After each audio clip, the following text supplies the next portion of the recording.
భవిష్యత్తులో ఆంధ్రప్రదేశ్ క్వాంటమ్ ఇండస్ట్రీని శాసించబోతుందా అంటే దానికి అవును అనే సమాధానం గట్టిగా వినిపిస్తుంది. దీనికి కారణం ఆంధ్రప్రదేశ్ గవర్నమెంట్ తీసుకున్న ఒక గేమ్ చేంజింగ్ డెసిషన్. అమరావతిలో దేశంలోనే మొట్టమొదటి క్వాంటమ్ వ్యాలీని ఏర్పాటు చేయడం. ఇది ఆంధ్రప్రదేశ్తో పాటు మొత్తం ఇండియా రూపురేఖలనే మార్చేసే ప్రాజెక్ట్. ఒక్కసారి ఈ క్వాంటమ్ వ్యాలీ అందుబాటులోకి వస్తే అప్పుడు టెక్నాలజీ రంగంలో ఎన్నో విప్లవాత్మక మార్పులు జరుగుతాయి. మన దేశ సైబర్ సెక్యూరిటీ వ్యవస్థ అన్బ్రేకబుల్గా మారుతుంది. వైద్య రంగంలో క్యూర్ అనేదే లేనటువంటి ఎన్నో డిసీజ్లకి మెడిసిన్స్ అందుబాటులోకి వస్తాయి. ఇంపాసిబుల్ అనుకున్న ఎన్నో ప్రాజెక్ట్స్ని ఈజీగా కంప్లీట్ చేయవచ్చు. వాతావరణంలోని మార్పులని, ప్రకృతి వైపరీత్యాలను కూడా ముందే పసిగట్టవచ్చు. దేశ రక్షణ కోసం కూడా శక్తివంతమైన ఆయుధాలని రీసెర్చ్ చేయవచ్చు. అయితే ఇవన్నీ కూడా ఒక క్వాంటమ్ వ్యాలీ ఏర్పాటుతోనే ఎలా సాధ్యపడతాయి, దాని గురించే ఈ వీడియోలో తెలుసుకుందాం. ఈ క్వాంటమ్ వ్యాలీ యొక్క ఇంపార్టెన్స్ అండ్ ఫ్యూచర్లో ఇండియా డెవలప్మెంట్లో ఇది పోషించబోయే రోల్ గురించి క్లియర్గా ఎక్స్ప్లెయిన్ చేస్తాను. ఈ వీడియో చాలా ఇంట్రెస్టింగ్గా ఉంటుంది. సో ఏ డీటెయిల్ కూడా మిస్ అవ్వకుండా ఉండడానికి వీడియోని లాస్ట్ వరకు చూడండి. ఆల్సో ఈ ఇన్ఫర్మేషన్ మరికొంతమందికి చేరేందుకు ఈ వీడియోని లైక్ చేయండి. 1990s నుంచి ఎర్లీ 2000s మధ్యలో ఆంధ్రప్రదేశ్ రాష్ట్రం ఐటీ సెక్టార్లో ఎటువంటి గ్రోత్ని అయితే చూసిందో ఇప్పుడు కూడా సేమ్ స్ట్రాటజీని రిపీట్ చేయాలని ఏపీ గవర్నమెంట్ ప్లాన్ చేస్తుంది. అయితే ఈసారి ఐటీకి బదులుగా క్వాంటమ్ ఇండస్ట్రీలో ఆ గ్రోత్ని తీసుకురాబోతున్నారు. దీనికోసం అమరావతిలోని 50 ఎకరాలలో క్వాంటమ్ వ్యాలీ ఏర్పాటు కోసం ఆల్రెడీ ల్యాండ్ని కూడా కేటాయించారు. అయితే ఈ క్వాంటమ్ వ్యాలీని ముందుకు నడిపించే ఒక ముఖ్యమైన కాంపోనెంట్ గురించి మనం ఇక్కడ మాట్లాడుకోవాలి. అదే క్వాంటమ్ కంప్యూటర్. ఐబిఎం, టీసీఎస్ మరియు లార్సన్ అండ్ టూబ్రో సంస్థలు కలిసి 2026 జనవరి కల్లా భారతదేశపు చరిత్రలోనే అత్యంత శక్తివంతమైన క్వాంటమ్ కంప్యూటర్ని తయారు చేయబోతున్నాయి. దీని పేరే క్వాంటమ్ సిస్టమ్ 2. ఇది 156 క్యూబిట్ల సామర్థ్యం ఉండే హెరాన్ ప్రాసెసర్ ద్వారా రన్ అవుతుంది. అయితే ఇక్కడ మీకు అసలు క్వాంటమ్ కంప్యూటర్ అంటే ఏంటి, దీనివల్ల మనకు ఉపయోగం ఏంటి అనే డౌట్ ఖచ్చితంగా వస్తుంది. దాని గురించే ఇప్పుడు తెలుసుకుందాం. ప్రస్తుతం మనం వాడే నార్మల్ కంప్యూటర్స్ కన్నా సూపర్ కంప్యూటర్స్ చాలా పవర్ఫుల్గా పనిచేస్తాయని వింటూ ఉంటాం. కానీ ఆ సూపర్ కంప్యూటర్ల కన్నా కొన్ని బిలియన్ రెట్ల ఎక్కువ సామర్థ్యంతో పనిచేసేవే ఈ క్వాంటమ్ కంప్యూటర్స్. ఇవి క్వాంటమ్ మెకానిక్స్ ఆధారంగా పనిచేస్తాయి. వీటి పర్ఫార్మెన్స్కి ఒక చిన్న ఎగ్జాంపుల్ చెప్పాలంటే, ఉదాహరణకు మన దగ్గర 10 ప్లేయింగ్ కార్డ్స్ ఉన్నాయనుకుందాం. కానీ వాటిలో ఒక్కటే క్వీన్ ఉంది.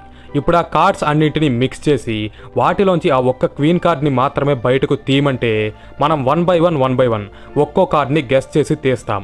అలా క్వీన్ కార్డ్ వచ్చే వరకు ట్రై చేస్తాం. ప్రస్తుతం మనం వాడే normal computers and super computers కూడా సేమ్ ఇలాగే ఫంక్షన్ అవుతాయి. కానీ అదే ప్లేస్లో క్వాంటమ్ కంప్యూటర్ ఉంటే మాత్రం అక్కడ 10 కార్డులు కాదు కదా, 10 కోట్ల కార్డులు ఉన్నా సరే వాటిలోని సింగిల్ క్వీన్ కార్డ్ని మొదటి అటెంప్ట్లోనే 100% యాక్యురసీతో గుర్తించి బయటకు తీస్తుంది. దీన్ని బట్టి క్వాంటమ్ కంప్యూటర్స్ ఎంత ఎఫిషియన్సీతో పనిచేస్తాయో అర్థం చేసుకోవచ్చు. దీనికి కారణం మనం వాడే నార్మల్ కంప్యూటర్స్ బైనరీ సిస్టమ్ మీద ఆధారపడి పనిచేస్తే క్వాంటమ్ కంప్యూటర్స్ మాత్రం క్వాంటమ్ సిస్టమ్ ఆధారంగా వర్క్ అవుతాయి. ఎలాగంటే బైనరీ సిస్టంలో 0 మరియు 1 అనే 2 బిట్స్ ఉంటాయి. ఇక్కడ 0 అంటే ఆఫ్ అని, 1 అంటే ఆన్ అని అర్థం. అదే మరోపక్క క్వాంటమ్ కంప్యూటర్స్లో మాత్రం క్వాంటమ్ బిట్స్ ఉంటాయి.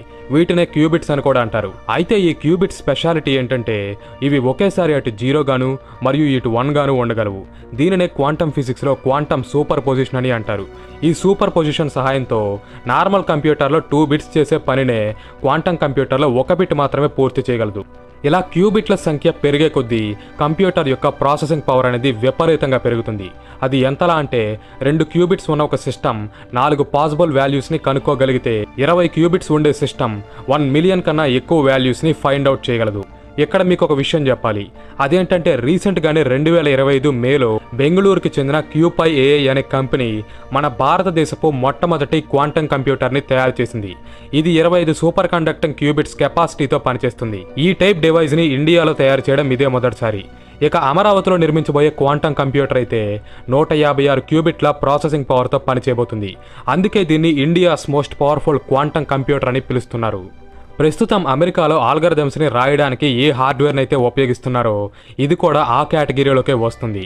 అలాగే ఈ క్వాంటమ్ కంప్యూటర్ల డిజైన్ కూడా మనం డైలీ లైఫ్లో యూజ్ చేసే నార్మల్ కంప్యూటర్స్తో పోలిస్తే చాలా డిఫరెంట్గా ఉంటుంది. దీనిలో ఎన్నో వైర్స్ మెలికలు తిరిగి ఒకదానితో ఒకటి కనెక్ట్ అయి ఉంటాయి. ఈ సిస్టమ్ మొత్తాన్ని కూడా ఒక సీల్డ్ బాక్స్లో పెడతారు. అయితే ఈ క్వాంటమ్ కంప్యూటర్స్ని తయారు చేయడం అంత ఈజీ కాదు. ఎందుకంటే ఇప్పుడు మనం వాడే నార్మల్ కంప్యూటర్స్లో ట్రాన్సిస్టర్స్ అనేవి కదలకుండా ఒక ఫిక్స్డ్ స్టేట్లో స్టేబుల్గా ఉంటాయి. కానీ క్వాంటమ్ కంప్యూటర్స్లో అలా కాదు. ఇక్కడ పార్టికల్స్ అనేవి ఎప్పుడూ కదులుతూనే ఉంటాయి.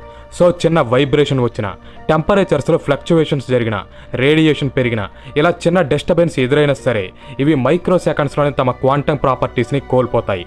ఈ రకంగా క్యూబిట్స్ మధ్య ఉన్న కనెక్షన్ దెబ్బతిని మొత్తం సూపర్ పొజిషనే కొలాప్స్ అయ్యేలా చేస్తుంది. అప్పుడు ఈ ప్రాజెక్ట్ కోసం పెట్టిన డబ్బంతా కూడా బూడిదలో పోసిన పన్నీర్ అవుతుంది. కాబట్టే వీటిని బయట ప్రపంచంతో సంబంధం లేనటువంటి ఒక ప్రత్యేకమైన ఆపరేటింగ్ రూమ్స్లో ఉంచుతారు. అలాగే ఈ క్వాంటమ్ కంప్యూటర్స్ లోపల అబ్సల్యూట్ జీరో టెంపరేచర్స్ని మెయింటైన్ చేస్తారు.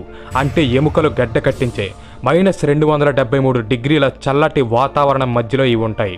దీనికోసమే ఈ కంప్యూటర్ని ఒక సీల్డ్ బాక్స్లో భద్రపరుస్తారు. ఇంకా చాలా జాగ్రత్తలు తీసుకుంటారు. సో క్వాంటమ్ కంప్యూటర్ దాని పూర్తి కెపాసిటీతో వర్క్ అవ్వాలంటే ఎన్నో ప్రికాషన్స్ అనేవి అవసరం. అయితే వీడియో స్టార్టింగ్లోనే మనం అమరావతిలో క్వాంటమ్ వ్యాలీ అనేది ఏర్పాటైతే అప్పుడు వైద్య రంగంలో ఎన్నో విప్లవాత్మక మార్పులు జరుగుతాయని, విరుగుడే లేని ఎన్నో డిజీజ్లకి వ్యాక్సిన్స్ అందుబాటులోకి వస్తాయని, న్యాచురల్ డిజాస్టర్స్ని ముందే తెలుసుకోవచ్చని, ఇలా ఎన్నో మార్పులు జరుగుతాయని చెప్పుకున్నాం. అయితే ఇన్ని వండర్స్ జరగబోవడానికి కూడా ఈ క్వాంటమ్ కంప్యూటరే కారణం. వీటిలో ఉండే అసాధారణ కంప్యూటింగ్ పవర్ ప్రపంచంలోని ఎంతటి క్లిష్టమైన ప్రాబ్లంనైనా సరే పరిష్కరిస్తుంది.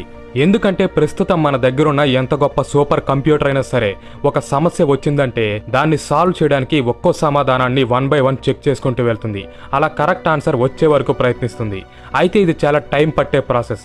కానీ క్వాంటమ్ కంప్యూటర్స్ మాత్రం దాని క్వాంటమ్ సెట్స్లో కరెక్ట్ ఆన్సర్ కోసం కోటాను కోట్ల సాధ్యాసాధ్య మార్గాల్ని ఒకేసారి అన్వేషించి వాటిలోని సరైన సమాధానాన్ని పసిగడుతుంది. అది ఏ విషయంలోనైనా సరే. అలాగే ఇక్కడ మనకు కనిపిస్తున్నట్టు upper case, lower case, numbers మరియు సింబల్స్ ఉండే ఒక పాస్వర్డ్ని క్రాక్ చేయడానికి ఇప్పుడున్న సూపర్ కంప్యూటర్స్కి 174 సంవత్సరాల టైం పడితే క్వాంటమ్ కంప్యూటర్స్ మాత్రం దాని ప్రాసెసింగ్ స్పీడ్తో ఈ పాస్వర్డ్ని జస్ట్ 7 సెకండ్స్లోనే క్రాక్ చేస్తుంది. అంటే ఊహించుకోండి దీని స్పీడ్ ఎటువంటిదో.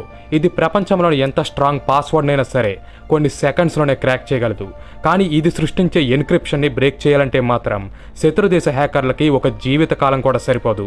ఈ రకంగా క్వాంటమ్ కంప్యూటర్ ఎన్నో కాంప్లెక్స్ క్యాల్కులేషన్స్ని చేయడం ద్వారా అసాధ్యం అనుకున్న ప్రాజెక్ట్స్ని పాసిబుల్ చేయగలదు. కొత్త వ్యాక్సిన్స్ని, డ్రగ్స్ని డిస్కవర్ చేసి ప్రాణాపాయంలో ఉన్న పేషెంట్స్ని కాపాడగలదు. హ్యూమన్ డిఎన్ఏని మాడిఫై చేయగలదు. భవిష్యత్తులో రాబోయే ప్రకృతి విపత్తులని 100% యాక్యురసీతో అంచనా వేయగలదు. అలాగే ట్రాఫిక్ని కంట్రోల్ చేయడం, స్టాక్ మార్కెట్లో రిస్క్ని తగ్గించడం, ఆర్టిఫిషియల్ ఇంటెలిజెన్స్ వంటి కొత్త టెక్నాలజీస్ని తయారు చేయడం, గూడ్స్ని ఒక ప్లేస్ నుంచి మరో ప్లేస్కి సరఫరా చేయడంలో కాస్ట్ ఎఫెక్టివ్ రూట్స్ని కనుక్కోవడం, cyber security, defence industry, cryptography, ఇలా ఎన్నో రంగాలలో ఈ క్వాంటమ్ కంప్యూటర్స్ మార్పుని తీసుకురాబోతున్నాయి. ప్రస్తుతం అమరావతిలో నిర్మించబోయే క్వాంటమ్ వ్యాలీ 2026 జనవరి 1 నాటికి అందుబాటులోకి వస్తుందని చెప్తున్నారు. ఇక్కడ కంప్యూటర్ నిర్మాణంతో పాటు డేటా సెంటర్స్ని, రీసెర్చ్ ఇంక్యుబేటర్స్ని, టెక్ పార్క్స్ని కూడా కట్టబోతున్నారు. అయితే ప్రపంచాన్ని ఇంతలా రెవల్యూషనైజ్ చేస్తున్న ఈ క్వాంటమ్ ఇండస్ట్రీలోకి అమెరికా, చైనా వంటి దేశాలకు ధీటుగా మన భారత్ కూడా, ముఖ్యంగా మన ఆంధ్రప్రదేశ్ రాష్ట్రం కూడా ఎంటర్ అవ్వడంపై మీరేమనుకుంటున్నారు? దీనిపై మీ ఒపీనియన్ని కామెంట్ చేయండి. అలాగే ఫ్యూచర్లో ఇటువంటి మరిన్ని ఇంట్రెస్టింగ్ వీడియోస్ కావాలనుకుంటే తప్పకుండా మన ఛానల్ని సబ్స్క్రైబ్ చేసి బెల్ ఐకాన్ని కూడా ఆన్ చేసి ఛానల్ని ఫాలో అవ్వండి. అలాగే ఈ వీడియోని లైక్ చేయండి. ఇది ఈ వీడియో. Thanks for watching. జై హింద్.